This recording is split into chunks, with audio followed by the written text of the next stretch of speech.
والآخرة دافعة لكل شر جالبة لكل خير لنا ولوالدينا ولأولادنا ولأحبابنا وذوي الحقوق علينا على نية أن الله ينور قلوبنا وقوالبنا مع الهدى والتقى والعفاف والغنى وأن يشفي مرضانا ومرضى المسلمين وأن يرحم أمواتنا وأموات المسلمين وأن ينصر إخواننا المستضعفين والمجاهدين في فلسطين وأن يقضي حوائجنا أجمعين على هذه النية وعلى كل نية صالحة شيء لله تعالى. الفاتحة.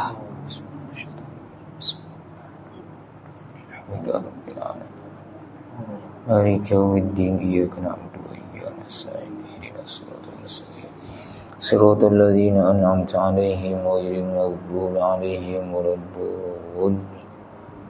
Assalamualaikum warahmatullahi ta'ala wabarakatuh. Bismillahirrahmanirrahim. Alhamdulillahirabbil alamin wassalatu wassalamu ala sayyidina maulana Muhammad wa ala alihi wa sahbihi ajma'in. Subhanaka la ilma lana illa ma 'allamtana innaka antal alimul hakim wa la haula wa la quwwata illa billahil aliyyil azim. Nawaitu ta'alluma wa ta'lim wa tadhakkura wa tadhkir wa naf'a wal intifa' wal ifadata wal istifadah wal hath 'ala tamassuki bi kitabillahi wa sunnati rasulih sallallahu alaihi wa alihi wasallam wa du'a ila al-huda wa dalalati 'ala al-khair ibtigha'a wajhillahi wa qurbihi wa mardatihi subhanahu wa ta'ala. Amma ba'd. Alhamdulillah, malam ni kita sambung muka surat 22. Muka surat 22, syarat yang terakhir. Pada kata musannif rahimahullahu ta'ala, wa nafa'ana bi'ulumihi wa 'ulumi masyayikhina fid darain amin. Dan disyaratkan pula menghadapkan ain kiblat. Syarat yang terakhir, dia kata bila mana kita ni nak semaya, nak dikira sah semaya kita tu mesti semaya menghadap ain kiblat. Maksud ain kiblat di sini maknanya jirim kiblat, maknanya bentuk Kaabah. Sebutir Kaabah pak segi tu, termasuklah sekali dengan Hijri Ismail tu, itulah yang dimaksudkan dengan ain kiblat. Dan dikatakan juga ain kiblat sebutir Kaabah dan udara dan juga perut bumi. Maknanya kalau kita tengok ke atas, kita kira lah daripada kedudukan Kaabah tadi tu tak naik sampai ke atas, begitu juga turun ke bawah. Maknanya kalau kata 7 petala langit kat ke atas, kalau 7 petala bumi sampai ke bawah. Jadi bila timbul isu apabila orang itu nak semaya di atas kapal terbang, dia nak ngadap mana? Adakah bila kata kena ngadap ain Kaabah dia kena tunduk ke bawah? Tak lah. Tak timbul dalam isunya. Kerana apa yang perlu dia hadap ialah orang panggil jihah Kaabah tadi tu. Orang panggil apa ni? Udara Kaabah tadi tu. Akak naik ke atas. Di situlah yang dia kena hadap. Ataupun orang tu duduk di atas bukit, di tempat yang tinggi, bangunan di tingkat yang ke 999 ke, dia tak boleh tunduk ke bawah. Dia kena menghadap juga kepada udara yang membetuli dengan Kaabah tadi. Kalau orang semaya dalam tanah pun sama juga. Orang semaya dalam kubur ke, dia gali kubur dalam, dia semaya dalam tu, dia ngadap kau tu juga. Baik, dia kata ngadap ain Kaabah ni dengan yakin pada orang yang hampir. Syarat untuk menghadap ain Kaabah ni, kalulah orang tu hampir, maknanya dia ni tidak ada penghalang antara dia dengan Kaabah. Dia kena tengok dengan yakin. Lagu mana cara nak tengok dengan yakin? Dengan dilihat ain kiblat atau disentuh ain kiblat. Ada dua cara je di sini. Dia kata orang ni boleh menghadap kiblat dengan yakin apabila dia tengok dengan mata kepala dia Kaabah. Bagi orang yang dekat dengan Kaabah, dia kena tengok di mana Kaabah tadi, maka di situlah kiblat dia. Ataupun bagi orang yang dia tak nampak, lagu mana nak tahu keyakinan dia menghadap kiblat, dia dari situ. Pergi-pergi tu rasa kisah Kaabah ni. Itulah kiblat dia. Jadi kalau kita semaya ni yakin kau kita menghadap kiblat? Yakin kau? Yakin kau? Hamba tak yakin mana. No. Yakin kau ni ngadap kiblat ni? Ngadap Kaabah ni. Tunjuk mana Kaabah tak nampak. Kau. Lepas tu kira kan kita maya ni. Habis pun kan so kau maya kita ni. Saja nak tanya awal-awal ni. Yang berasa tak yakin lagi ni. Sebabnya kita tak nampak Kaabah lah ni. Tak gitu. Tak nampak. Nak kata setuh tak nampak ni. Kalau kecuali sejadah kita tak ada gambar Kaabah tu lah. Ni Kaabah seputih tu tak nampak. Lepas tu lagu mana? Dia turun martabat yang kedua. Kita menghadap ain kiblat dengan zon, dengan sangkaan yang kuat sahaja. Sebab apa? Sebab kita tak nampak Kaabah. Sebab kita ni tidak hampir dengan kiblat. Maka lagu mana dia kata sini? Dia kata pertamanya kita menghadap kiblat. Tu syarat dia. Dia pecah dua. Ada kalanya dengan yakin kita menghadap kiblat. Bagi siapa yang kena menghadap secara yakin, bagi orang yang hampir dengan ain kiblat tadi, iaitu dekat dengan Kaabah. Maknanya kalau orang tu semaya di Masjidil Haram, dia kena pergi tengok dululah Kaabah tu duduk mana. Jangan dia duduk pergi alah ke mana-mana atas dia suka, tidak boleh. Dia kena tengok dengan yakin ataupun dia pergi setuh dengan Kaabah. Itu ya cara yakinnya.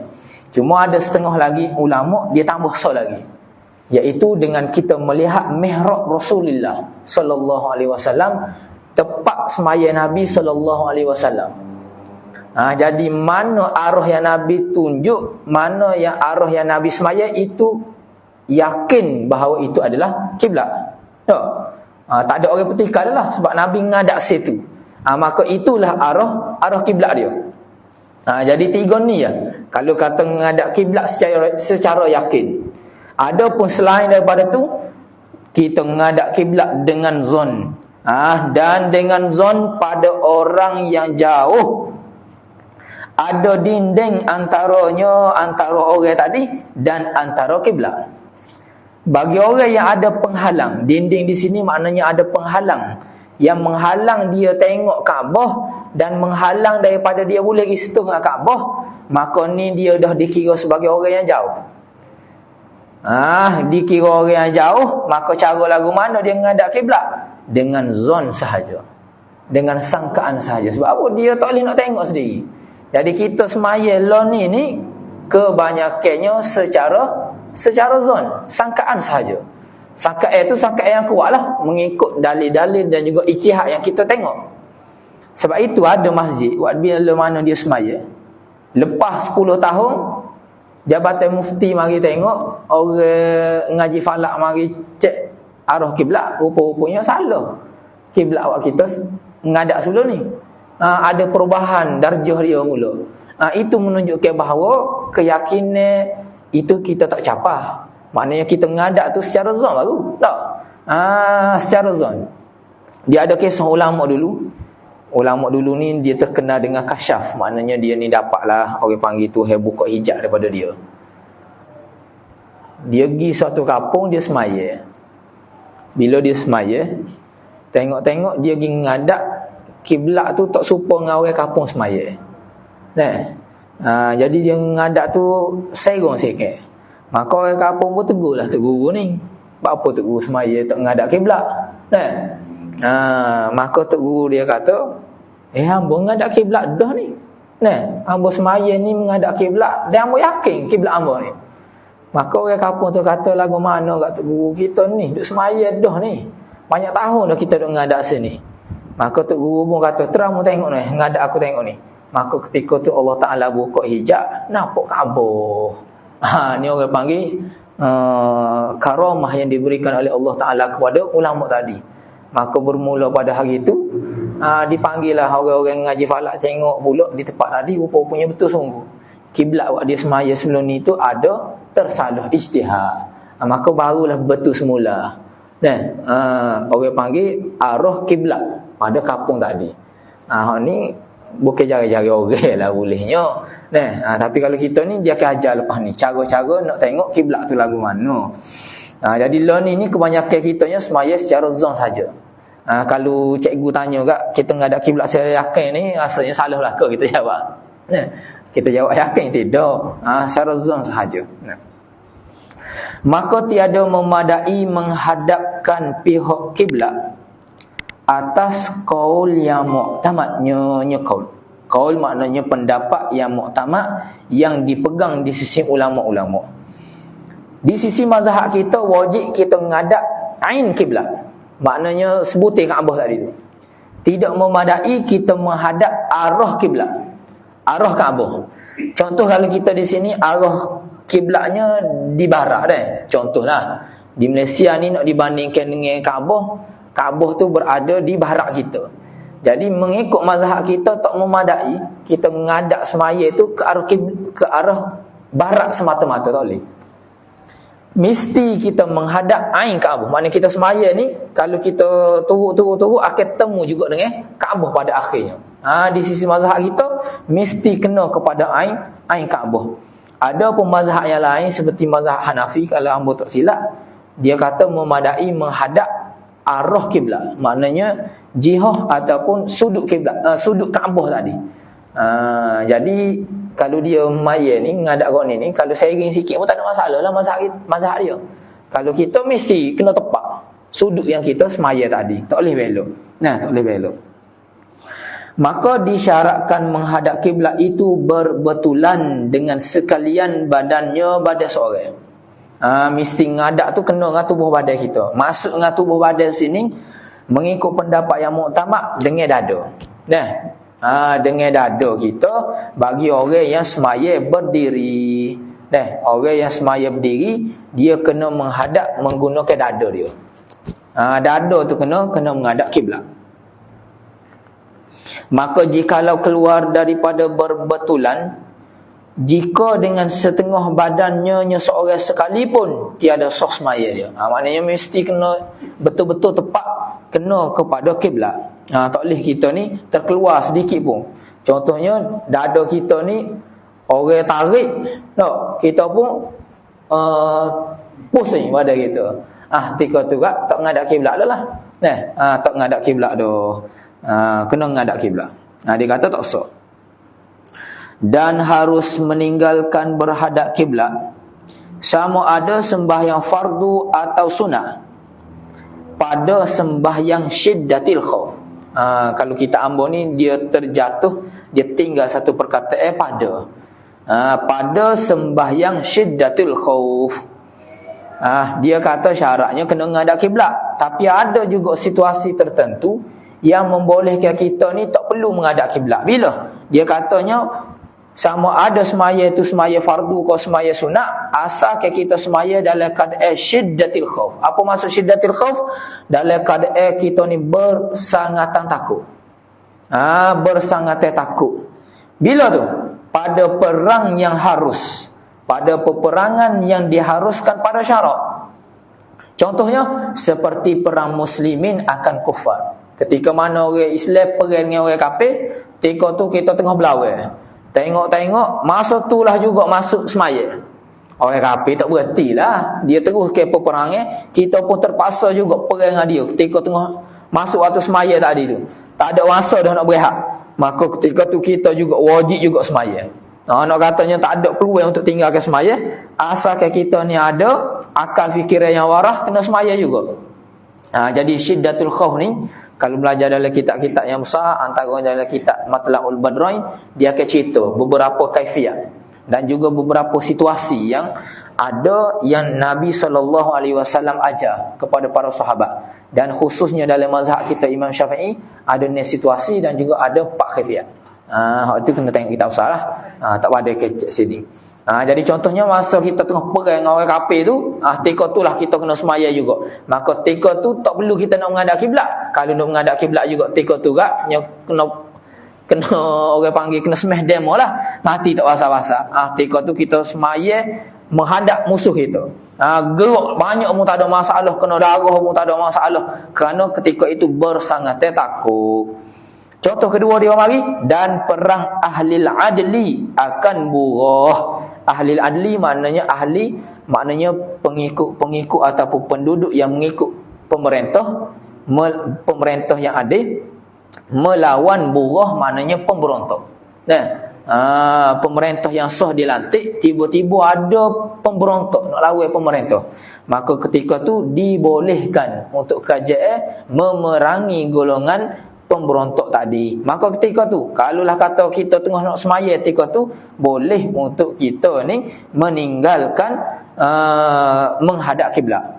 Lepas tu nak semaya lagu mana? Maka dia kata, maka sembahyang ia seseorang tadi betapa sedapatnya. Maknanya sekadar mana yang dia boleh semaya. Ikut qada yang mampu dia semaya dan tiada wajib qada atasnya. Ketika tu juga dia tak perlu qada dah semaya, padai dah, sah, memadai dah.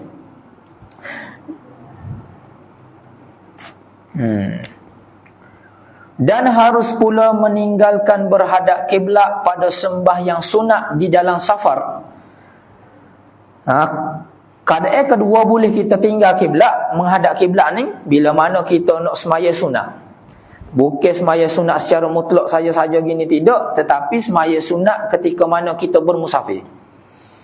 Cuma syarat musafir sini dia kata yang harus, bukan permusafiran maksiat.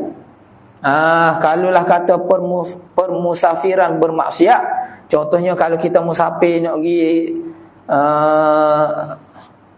orang panggil nak pergi layatin orang misalnya, ataupun kita nak pergi parti ke, nak pergi gaul, nak pergi tengok konsert misalnya, ketika tu tak boleh kita semaya sunat tak menghadap kiblat.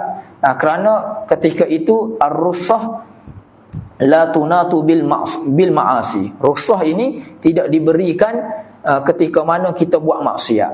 Jadi safar yang harus sahaja, yang bukan maksiat, dibolehkan kita tak kala mana semaya sunat untuk meninggalkan menghadap kiblat. Lepas tu musafir sini ni musafir yang dekat kau, musafir yang jauh. Dia katanya jikalau umpama pendek sekalipun permusafiran kita tu permusafiran yang pendek ya. Tak jauh pun permusafiran kita ni dekat ya. Dia kata boleh dah. Nak semaya sunat kita tak perlu menghadap kiblat. Lepas tu qada setara mana permusafiran yang pendek? Sebab kita tahunya kalau safar yang panjang ni lebih 2 marhalah, tak gitu. Lah ni safar yang pendek ni qada lagu mana? Dan dia kata dan sekurang-kurangnya safar yang pendek tu, bahawa musafir ia seorang kepada tempat yang tiada dengar padanya pada tempat bang Jumaat. Kita nak pergi jalan pada tempat yang mana kalulah tempat kita ni best semaya Jumaat, tempat tu tak dengar. Bila mana kita melepasi garisan tu, dah dibolehkan untuk kita semaya sunat dalam keadaan tak menghadap kiblat. Maknanya dekat jelah. Maknanya lepas tu bik mungkin kita tak kira ya Allah dah. Sebab apa dia awak mari dengan best maya Jumaat? Sebab best maya Jumaat ni tak serupa dengan best maya biasa-biasa. Sebab best maya Jumaat ni biasanya dia nak panggil sebutir kapur mari.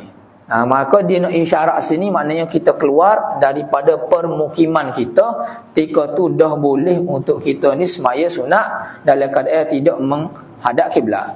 Tu so. Dan kata satu pendapat yang lain, perjalanan 1 mil atau umpama 1 mil. 1 mil ni maknanya satu batu. So batu. Kalau kita derak lebih so batu dah, boleh dah. Kita nak semaya sunat dalam keadaan tak menghadap kiblat. Kita jangan buat ke? Rasanya tak boleh buat.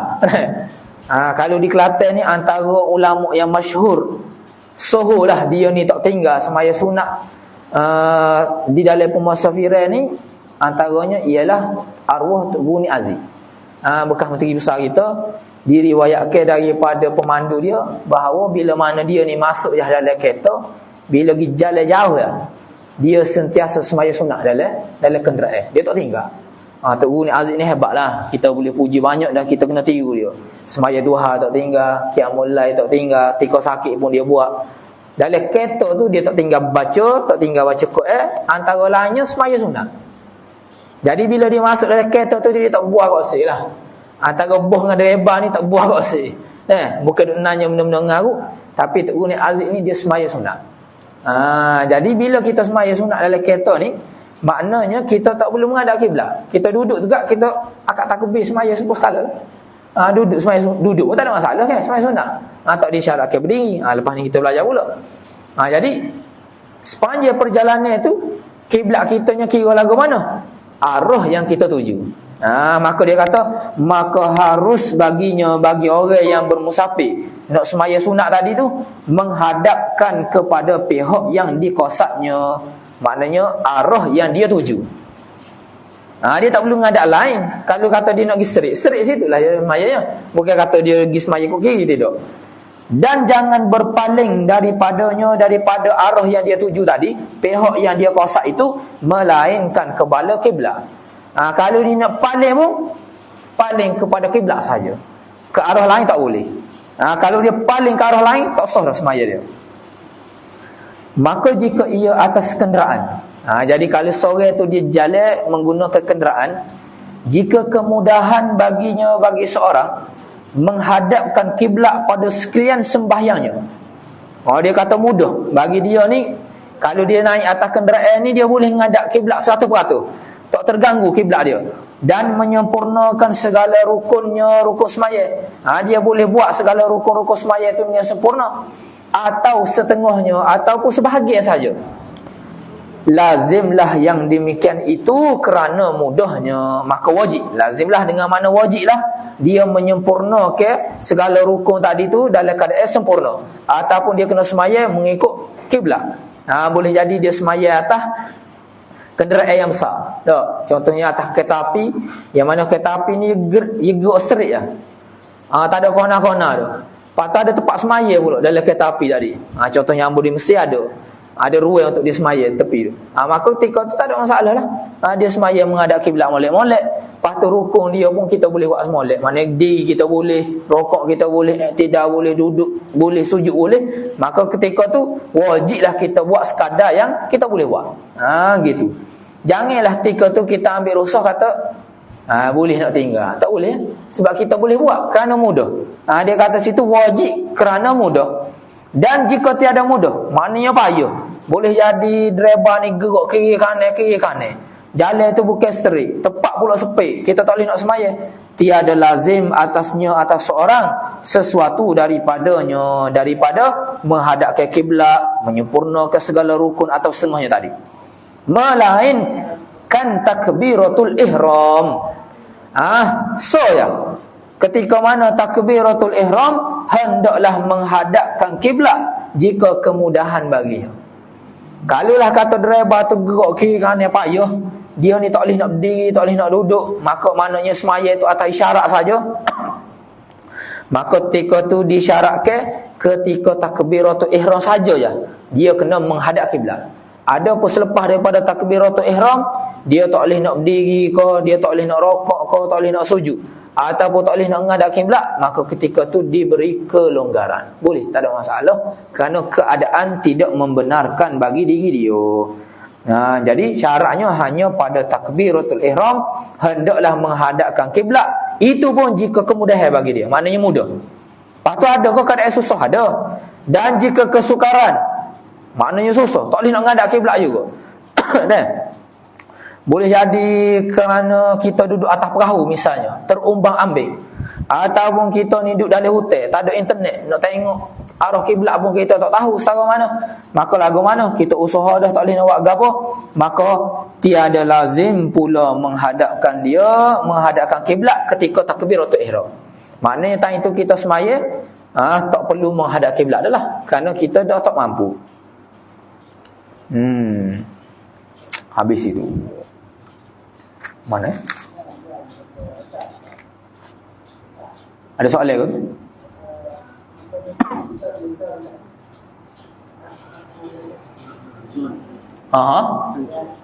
Gapo maksud zon? Zon ni sangkaan kuat.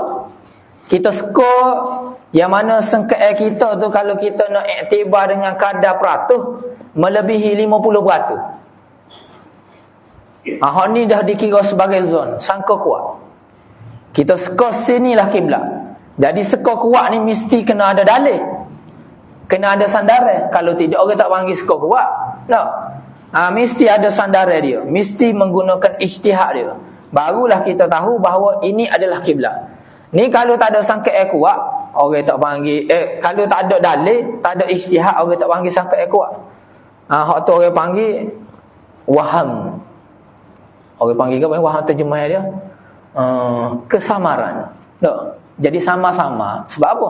Tak ada bukti. Tak. Tak ada bukti. Contoh sepupu anak kita lah, bini beranak, bini bersalin, kata hamil, anak ada dari perut tu. Tahu ke jantina dia laki ke perempuan? Tak tahu dah. Kita tak tahu. Tak, kita tak tahu dah. Lagu mana nak tahu? Kena gicek. Doktor pun gicek lah scan. Doktor kata puan ni. Kita pun soal balik doktor. Yolah ke doktor? Yakin ke? Kita tanya. Maka dia pun tunjuklah scan. Teka tu yakin ke kita? Tak lagi. Sangkaan sahaja. Sebab apa? Ada scan tadi tu, orang panggil sakit kuat je bahawa baby yang akan lahir ni pun. Bila jadi yakin? Bila beranak? Tubik tu kat nampak tak ada. Kira yolah lah anak tin. Ada juga orang scan 5 kali dah scan, kata anak tin tu tubik anak jatuh. Tak, tuan yang habis hitam dah beli baju tin tu kan anak dia ya. Tengok-tengok anak jatuh kena beli pula. Nak katanya hak tu tak yakin lagi. Yakinnya bila kita tengok sendiri, kita rasa sendiri, tu baru yakin. Gitulah perumpamaan je dia nak bagi dalam kitab kita ni. Jadi sini ni dia bagi orang yang tak mampu, maka ketika tu tak perlulah dia ni nak menghadap kiblat. Samalah contoh dia semaya atas kapal laut ke, ataupun atas rakit sepore zaman dulu, ataupun dia semaya kena ikat. Tak perlu juga dia menghadap kiblat kerana dia tak mampu.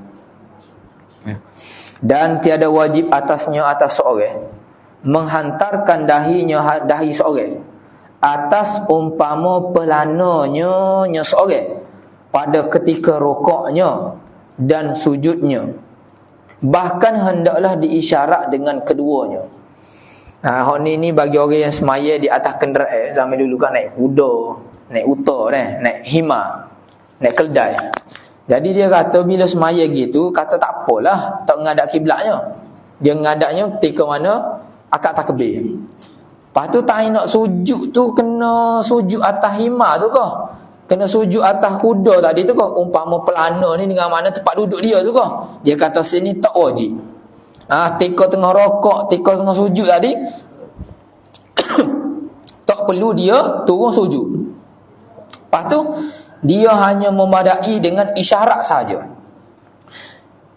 Lepas tu bezakan isyarat rokok dengan sujud. Dia kata dan adalah sujudnya seorang tadi terlebih rendah daripada rokoknya. Jadi bila kita isyarat rokok dan sujud tadi, time kita rokok kita tunduk. Lepas tu naik tidak, naik balik. Time nak turun sujud, isyarat kita lebih rendah daripada rokok supaya ada perbezaan antara rokok dan juga sujud. Habis itu. Dan jika ia berjalan kaki, hak ni jalan kaki pula, nak semaya sunat ni, maka wajib atas seorang menghadap kiblat pada takbiratul ihram dan pada rokok dan sujud dan duduk antara dua sujud. Dan hendaklah sempurnakan rokoknya dan sujudnya. Dia kena baca per habis ni. Dia kenyataan sampai habis. Dan jangan ia seorang berjalan di dalam sesuatu daripada rukun, melainkan pada ketika qiyamnya dan i'tidalnya dan tasyahudnya dan salam jua. Dia nak ajar kita, kalulah time kita tengah jalan, kita nak semaya sunat. Lagu mana? Kalau kita jalan kaki dalam keadaan kita nak semaya sunat, dia kata tika mana kita takbiratul ihram, kita rokok, sujud dan juga duduk antara dua sujud, hak ni wajib menghadap kiblat. Maknanya kena cari kiblat ke mana. Adapun rukun yang lain tak apa, tak menghadap kiblat. Kiblat kita ialah arah yang kita nak tuju. Jadi sebelum nak start jalan tu, tengok dulu kiblat ke mana. Tak. Time tu kita akan takbir. Lepas tu sambung jalan. Jalan sebuah skala lah. Tak nak mana pula ni? Hilal weh. Tai nak rokok, ngadap kiblat semula. Lepas tu tai i'tidal, boleh bangun, ikut arah kita nak jalan semula. Tai nak sujud, kena menghadap kiblat semula. Tai duduk antara dua sujud, boleh. Nak menghadap ke arah yang kita nak tuju. Lepas tu antara duduk antara dua sujud, kena menghadap kiblat semula. Itu cara dia, payah lah. Mudah-mudah kat berhenti tu jalan. Tapi nak katanya kalau kita nak buat juga, gini cara dia. Lepas tu, tai nak rokok, tai sujud, kena sempurna ke rokok dan sujud. Bukan kata tengah jalan tu kita rokok dengan sujud. Tak comel. Ada tengah jalan-jalan tengah rokok. Tepuh demo lah. Jadi tak nak rokok dengan sujud ni, dia kena sempurnakan. Dia tak comel kita berjalan. Kerana ketika tu dia dah nampak tidak seperti ibadat kita buat. Jadi mesti kita kena berhenti, sempurnakan rokok dan sujud kita. Kita boleh jalan ni ketika mana kita qiyam, ketika i'tidal, tasyahud dan juga salam. Hak ni boleh jalan. Jadi payahlah ni. Kita kena terang sekali. Buat secara mana. Kena terang juga sekali. Bawa kitab sebelah ni. Terang sekali buat. Kalau tidak situ kita kata, payah. Dalam kali tak buat. Jadi jarilah kita jalan lah ni. Kereta mahal-mahal lah kedah. Naik mutu mahal lah ni. Cuma nak katanya kalau jalan tu kita nak sembahyang sunat, boleh lah. Contoh dia tengah run tau. Maraton. Ni tak benar ni. Kalau maraton dia nak sembahyang sunat, ketika maraton tak? Dia tutup aurat molek, ada semaya tak tepuh apa semua. Tengok-tengok berhenti. Tengah semaya tu. Mudah nak cek. Habis dia. Kita masuk bab yang baru. Jello ni isu awal ni. Babu arkanis solah. Ini suatu bab pada menyatakan segala rukun sembahyang. Rukun di sini dengan makna perkara yang wajib kita buat, dan benda ni adalah sebahagian daripada sembahyang. Adapun syarat yang kita cara saat ni, dia tu perkara wajib juga, cuma dia bukan sebahagian daripada perbuatan sembahyang. Kalau rukun ni dia sebahagian daripada perbuatan sembahyang. Biasanya kita baca dalam kitab Munyatul Musalli yang Ustaz Azhar baca semalam tu yang telah khatam, ataupun kalau kita baca dalam kitab Arab, antaranya Syarah Yaqutun Nafis, dia ibarat ke semaya ni seperti mana seorang manusia. Kita semaya ni, perbuatan dalam semaya ni kita boleh ibaratkan seperti mana seorang manusia yang bernyawa. Rukun ni diibaratkan seperti mana kepala. Ada kau orang tak ada kepala? Kalau tak ada tu kiranya dia ni mati dah. Nak dikira orang tu hidup, bernyawa, boleh jalan, boleh kecek, dia ada kepala. Kerak yang kepala kita ni mati dah lah kitanya. Jadi semaya kita ni mesti ada rukun. Kalau tak ada rukun, tak jadi terus dah. Semaya kita mati. Jadi siapa dia semaya tak ada rukun, ibaratnya dia ni manusia yang tidak ada kepala. Jadi tak ada nilai lah, mati dah dulu lagi. Yang keduanya syarat. Syarat ni diibaratkan seperti mana nyawa. Mesti kena buat. Kena ada nyawa dulu, barulah boleh dia hidup. Ada orang ni kadang-kadang dia ada tubuh badan molek, tapi tak bernyawa, mati juga. Jadi kalaulah kita semaya tu nampak rupa zahirnya, pakai serba semaya sejak diri, rokok pula lama. Bila tanya molek ada semaya ke tak? Ketuk lah ni, tak sah juga semaya dia. Jadi syarat ni dia ibaratkan nyawa. Lepas tu pula kita tahu ada sunat ab'ad. Sunat ab'ad ni diibaratkan seperti mana anggota tubuh badan kita. Jadi nak sempurna seseorang manusia, dia ada anggota-anggota tubuh badan dia. Ada muka, ada telinga, ada mata, ada kaki, ada tangan. Jadi kalaulah kata manusia ni tak ada tangan, tak ada kaki, orang panggil tak sempurna dia. Nak jalan payah kalau tak ada kaki. Lepas tu kena jalan, kena guna apa? Guna kaki palsu, tak gitu? Ataupun dia guna kursi roda. Hak ni orang panggil kita kena ganti dengan benda lain. Dengan cara lagu mana? Kita buat sunat sujud sahwi. Jadi sunat ab'ad bila mana kita tinggal, kita sunat ganti dengan benda lain, iaitu 2 sujud. Jadi barulah sempurna molek semaya tadi. Supaya tubuh badan kita, kalau kata kaki kita kena kerak, kecil mana?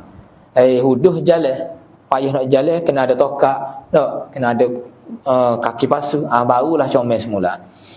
Dia ada lagi sunat hay'ah. Sunat-sunat yang mencantik ke semaya kita. Hak ni diibaratkan seperti mana rambut dan juga kuku dia ada pada tubuh badan kita. Kita comel seseorang ni sebab ada rambut. Lebih-lebih lagi lelaki atau perempuan serupa belaka. Mesti ada rambut comel. Dan juga bulu-bulu dia lah. Bukan rambut saja, bulu-bulu yang lain. Kalau lah kata seorang ni tak ada bulu, kepala roga, bulu mata tak ada, semua roga comel gitu. Comel ke? Tak comel. Tak. Time musim sejuk kat sejuk lah dia. Sebab tak panas tubuh badan dia. Tak. Bulu hidung, tak ada bulu hidung. Habis debu masuk. Tak. Jadi tak comel tubuh badan dia kerana tidak ada bulu dengan rambut tadi. Jadi semaya kita serupa juga. Kalau kita semaya ni sekadar buat rukun, kita buat sunat abad saja, tak buat perkara-perkara sunat, tak. Maka semaya kita ni tak kira bobo cukup ya. Orang panggil bobo cukup syarat gitu. Tak comel mana. Nak comelnya kita tambah. Ada sunat sebelum kita semaya, ada sunat ketika semaya, ada sunat selepas semaya. Oh, ketika tu tak comel. Tak, semaya yang kita laksanakan ibarat kalau kata tubuh badan manusia tak. Oh, tu semak. Semak sungguh. Handsome pula. Kalau kata rambut, kalau rambut pendek tak comel mana lagi dah. Lah ni nak biar rambut panjang, lepas tu belah tengah pula kan dah. Budak-budak lah ni. Gitu. Kalau kata orang lelaki kan, kalau misal pun tak ada, janggut pun tak ada, tak comel mana. Lah ni orang nak biar jembeng. Baru semak. Gitulah ibarat semaya kita. Kena biar comel gitu. Jangan biar alasan lah hamba tak suka bulu-bulu ni. Jangan biar alasan gitu dia hamba tak comel mana gitu. Comelnya kita berbulu. Tak? Bukan kata berbulu gitu. Tak, maknanya bulu yang kita terima oleh comel. Baru semak. Jadi semaya kita juga kena ada benda-benda ni, barulah comel. Di sini dia kata, hey, nak pergi ke tak segi? Nak tegak ke tak tegak ni? Okey, betul. Tanya pendapat ramai lah.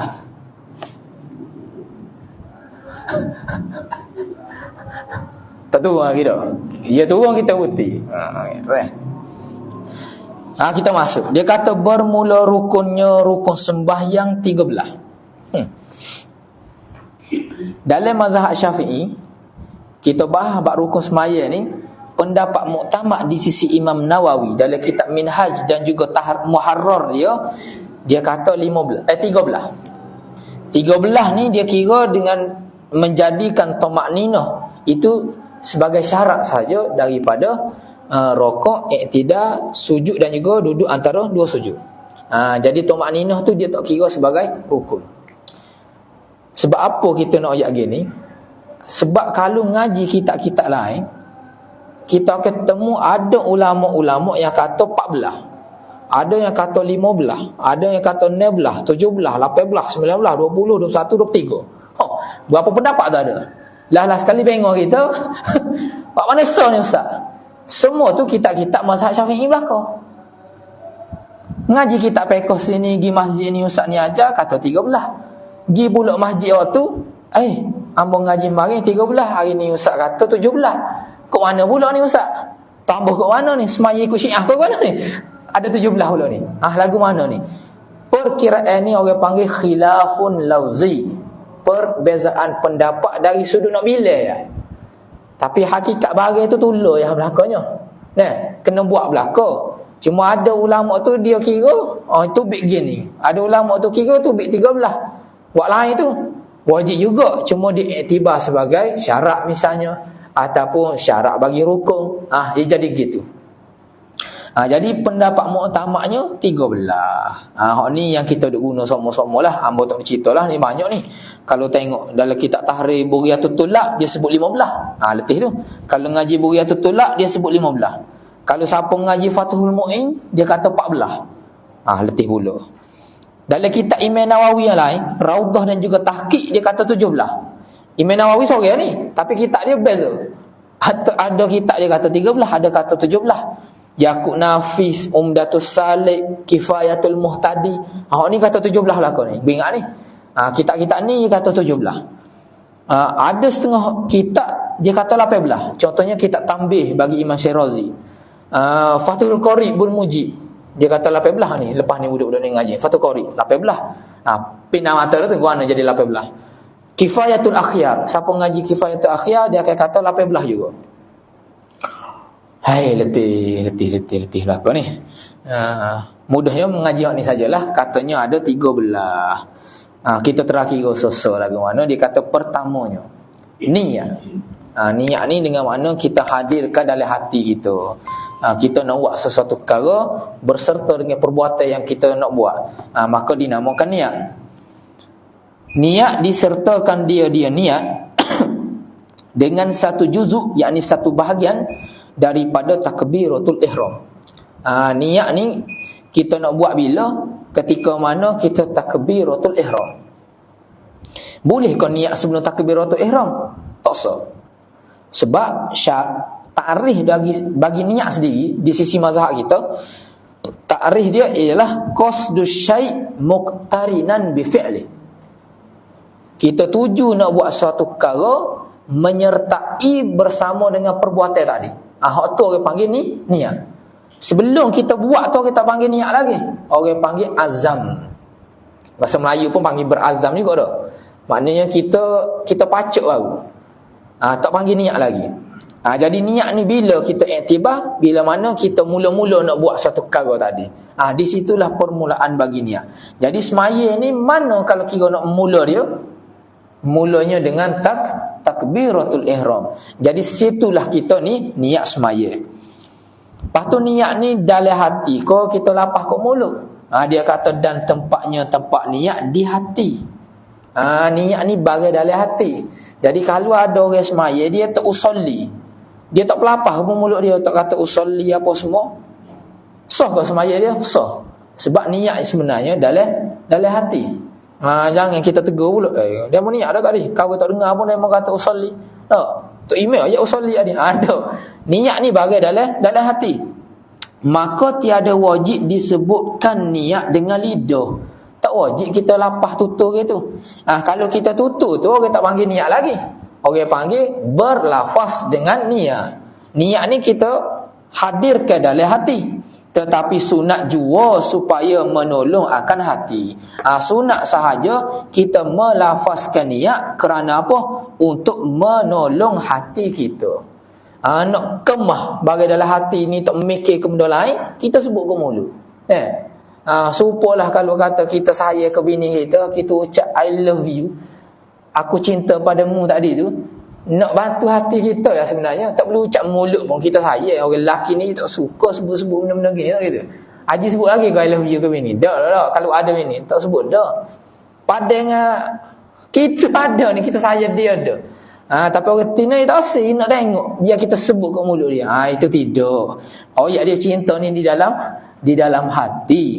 Situ. Jadi tak wajib kita lapah dengan lidah. Sunat sahaja kerana nak menolongkan hati. Dan setengah ulama dia kata kerana nak menghilangkan waswas. Kita lapah kat mulut.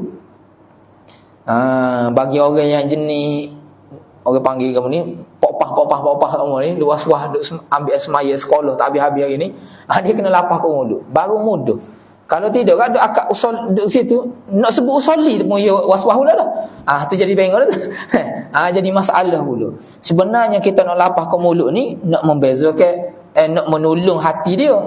Tengok kalau duk lapah ke mulut jadi kau waswas, jangan. Tak sunat dah tiga tu. Kalau dia lapah ke mulut jadi kau waswas, jangan lapah ke mulut, semaya ikut hati saja gitu ya. Mudah. Dia orang ni dia beza belaka. Dia tak serupa ni dengan AB tak serupa belaka. Kalau ada murid 10 orang, semaya tak serupa belaka ni. Kena tengok belaka ni, cara-cara semaya tak serupa belaka. Apa ya? Jadi kita niat kita lapah kok lidah ni kerana nak menolong hati kita.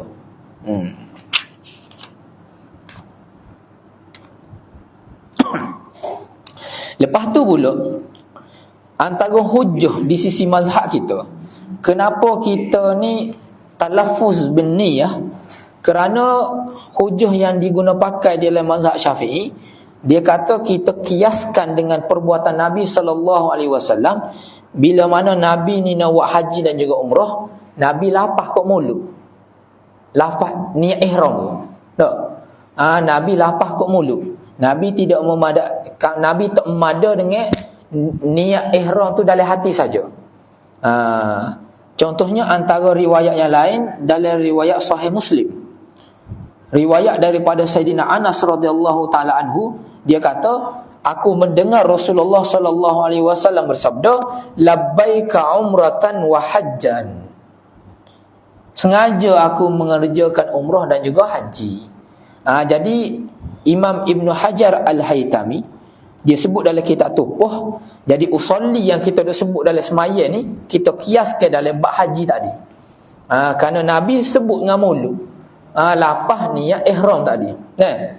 Jadi bila gitu, kita kiaskan juga dengan ni. Dan semua jenis ibadat yang memerlukan kepada niat, sunat juga kita lapah kok mulut. Hak ni hujah yang besar lah di sisi mazhab Imam Syafi'i radhiyallahu ta'ala anhu. Bapa kita kena niat? Bapa kita tak semaya tanpa niat? Pertama, nak membezakan antara ibadat dan juga adat. Boleh jadi kita duk buat diri turun sujud ni, boleh jadi serupa dengan adat orang biasa-biasa. Ada orang dia yoga, dia rokok, dia sujud, dia exercise gitu tu. Jadi niat ni lah yang membezakan antara perbuatan semaya kita dengan perbuatan tadi. Yang keduanya, nak membezakan antara ibadat tadi tu pakat mana. Ada kalanya ibadat tadi tu fardu, ada kalanya sunat, ada kalanya nazar. Jadi nak beza darjat dia tu kena ada niat. Kalau tidak, tak ada beza lah perbuatan tadi. Dan juga kita semaya ni kerana perlu kepada niat, kerananya kita nak beza jenis-jenis semaya kita. Sebab ada kalanya kita ni semaya fardu, ada semaya sunat, semaya fardu pula, ada semaya subuh, zuhur, asar, maghrib. Jadi semua nak beza tadi tu dengan niat. Jadi di sini dia cerita, kalulah kata semaya tu fardu, kena ada gapo. Kalau kata semaya tu sunat, kena ada gapo, insya-Allah sambung minggu depan. Orang turun dah belakang tu, kita sambung minggu depan pula lah, insya-Allah secara lebih tenang. Kalau baca juga ni, punggung terakak, hati tak tenang, mata tengok ke langit, kejut. Jadilah lah kali ngutuk ambo. Jadi dosa pula. Jadi kita bertilah sama-sama kita. Wallahu a'lam bissawab wa ilmuhu latam. Wa sallallahu ala sayidina Muhammadin wa ala alihi washabihi wasallam. Walhamdulillahirabbil alamin.